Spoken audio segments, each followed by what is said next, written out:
Talk to me, folks, and what a week it's been for the Lions. The offense is sparking again. The offensive coordinator is making it clear he has the weapons to play with as he pleases. On the flip side, the injury report is a major concern that's shaking up the defense. There's still pressure for a blockbuster trade on the market, and the buzz around Dan Campbell is about to give you chills. Stick with me to the end. Now, before we dive into all this news, let me hit you with a quick one. Subscribe to the channel. It costs you nothing. It's free, and it keeps this fan talk going strong. Smash that like button too, because that's how YouTube spreads this conversation to more Lions faithful out there. And drop a comment, because this space is ours, pure one pride. Look, I'm going to be honest. I'm still stunned by this offensive transformation. We went from a lockdown game against the Packers, riddled with communication errors, to 2 weeks of offensive explosion. 52 points in one game, 38 in the next. That's not luck, that's execution. And when offensive coordinator Morton says, "We can do anything we want," I believe him. The guy is confident because he looks at the roster and sees weapons everywhere. Morton explained that the secret is creating mismatches, putting our right receiver against the wrong defender, using formations that confuse the defense. This isn't just chalk talk, it's real-life practice. And frankly, it's refreshing to see the Lions not being predictable. Every week, new formations, new packages, even plays dug up from the past. Dan Campbell mentioned he used a play he learned back with the Cowboys in 2002. That shows you how deep the playbook is. And you know what else grabs my attention? The chemistry between Morton and Dan. He said, I call, until Dan steps in and asks for something specific. That's double trust. Morton has the freedom to be creative, and Campbell has the security to intervene when he wants a targeted call. That balance is rare. Usually you see coordinators boxed in, but not here. Here, it's freedom with accountability. For the fan base, that brings real hope. We always complained that the offense lacked boldness, lacked using the pieces we had. Not anymore. Look at Gibbs. Look at the different receiver groupings, even the tight end moving in different routes. When an offense is at this level, the opposing defense doesn't know what to expect. And that's how you gain an advantage in the NFL. To be straight with you, I still have a lingering doubt. Will this versatility hold up against the best defenses, against a team like the Browns, for instance? That's the real test.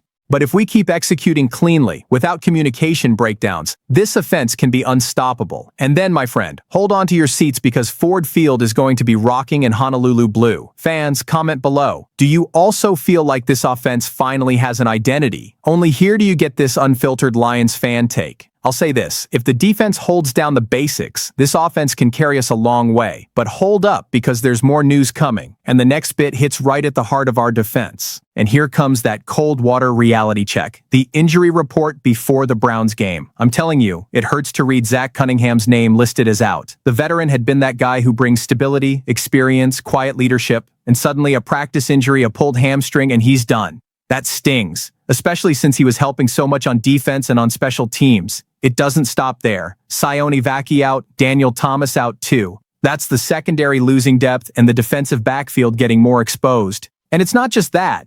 Taylor Decker, our reliable tackle, is listed as questionable. The offensive line feels it every time he's not 100%. When you add it all up, the feeling is that we're going to face the league's #1 defense with missing pieces. It's not drama, it's reality. Dave Phipp, the special teams coordinator, talked about Cunningham. And honestly, it makes you proud. The guy, in his 9th year in the NFL, accepting a role on kick return, learning like a rookie. That shows character.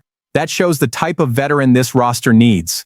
But the hard truth is, character doesn't help if you can't be on the field Sunday. And amidst this wave of injuries, a light emerges. Jack Campbell. The kid is pure craziness. Linebackers coach Kelvin Shepard said he didn't even realize Campbell was hurt, spitting up blood and hiding it from everyone. That's grit of Detroit running through his veins. It's not an act, it's heart. It's that spirit we've been begging for decades, and we're finally seeing it on the field. He doesn't need a speech, he just needs a snap, and he delivers everything. To be honest with you, it's scary to see so many guys out this early in the season. We know how brutal the NFL is. Long season, hit after hit, but the fear is real. Without rotation pieces, the defense loses steam. And that's exactly against an opponent that will punish every mistake. This game against the Browns could be decided in the details, and details are where those injured players would make a difference. Now, think with me. Even with these holes, the culture Campbell has built can hold up. When Shepard talks about Jack Campbell, it's not just a technical compliment, it's a declaration of identity. He is everything this program represents. That echoes. That inspires. So even without Cunningham, without Thomas, without Vacchi, I believe this team will still fight to the very end. But the question remains, can we beat the #1 defense without depth? Comment below if you think Hart makes up for the absence. I'll say this. The next news puts extra pressure on the front office, and if it's true, it could change the course of the entire season. You know that talk that starts circulating and leaves every fan uneasy? Well, there's pressure on the Lions to make a master move on the market. The reason? The opponent of the week, the Cleveland Browns, owners of the league's #1 defense. The comparison stings. They're on top. We're only 14th. It makes us proud to have passed the Bears, but falling behind the Vikings is seriously frustrating. The name on the radar is huge. Trey Hendrickson, the Bengals pass rusher, with 79 career sacks, All-Pro in 2024. And here's the irony. The Burrow-less Bengals have to start thinking about making moves before the deadline. For many, it's the perfect chance for Detroit to bet big and bring this monster over to pair with Hutchinson. Imagine those two together. Ford Field would turn into a quarterback-crushing cauldron. Nick Halden from Detroit Jock City nailed it. No other available pass rusher has the same impact as Hendrickson, and that's not an exaggeration.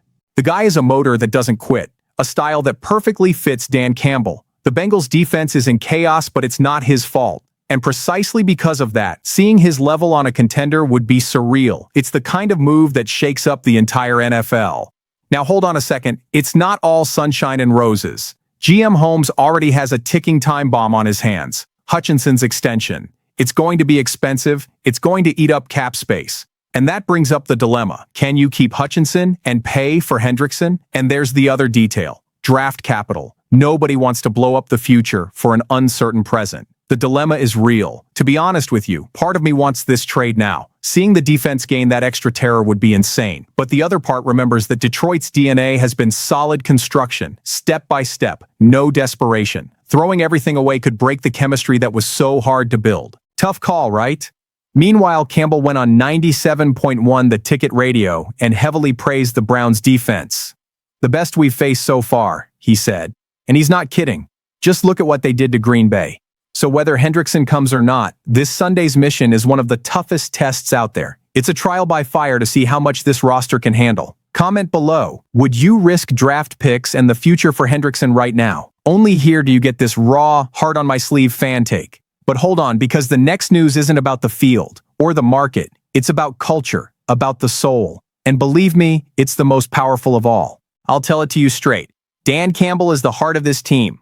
From day one, the guy was labeled crazy for that biting knees speech. But look where we are today. What seemed like a joke turned into an identity. This fourth down philosophy is the perfect portrait of what the Detroit Lions have become. Boldness, trust, and love between coach and players. Before him, we had talent. Sanders, Calvin, Stafford, Sue, giant names who wore the Honolulu Blue jersey. But the result? Decades without sustained success, without a playoff win. Something was always missing, and that something was culture. Coaches came and went, all leaving the team rudderless, until Dan arrived. No coordinator resume, no star status, but with a vision that few understood at the beginning. What he built isn't just a tactical scheme, it's pure confidence. Players take the field believing that the coach trusts them in any situation. Fourth down in rival territory, he risks it. Fourth down in his own territory, he risks that too.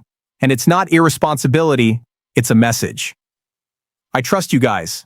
That impacts morale. It impacts the spirit. The numbers prove it. Since 2021, the Lions lead the league in fourth down conversions. In 2024, a 68.5% success rate. Above average, way above. But more than a statistic, it's a mindset. Every time he ignores the punt and keeps the ball in the offense's hands, he's saying, you can win. Every time they don't convert, he looks at the defense and sends the same confidence. Hold 'em, I believe in you. To be straight with you, there is no other coach who represents the city of Detroit as much. He is grit in person. It's sweat, it's heart, it's resilience. That's why the players give their all. That's why the fans believe. Dan Campbell didn't just bring wins. He brought pride. Pride in wearing blue and packing Ford Field, in shouting one pride like never before. Sure, there are critics. Many call it crazy, say that sooner or later this style will cost them, but I prefer to think differently. One day, that boldness is going to take us to the biggest stage, and I'll say it without fear. It's that spirit that will bring the Lombardi Trophy to Detroit. Write that down. Comment below if you also feel like this culture changed everything, because only someone who lives and breathes the Lions knows what it's like to spend decades waiting for a leader like this. And hold tight, because in the next bit, I'm going to tie all of this into a chilling final thought. Look how everything connects. A versatile offense that finally found an identity. A defense punished by injuries but sustained by Jack Campbell's grit. The temptation of a trade that could change the NFL. And the Dan Campbell culture that transformed a discounted team into a source of pride. This isn't just a season, it's a change of era in Detroit. With every snap, we feel like the Lombardi can, yes, come home. Comment below, because this space belongs to the fan base that never gives up. One pride always. And don't miss out, because the next conversation is going to be even bigger.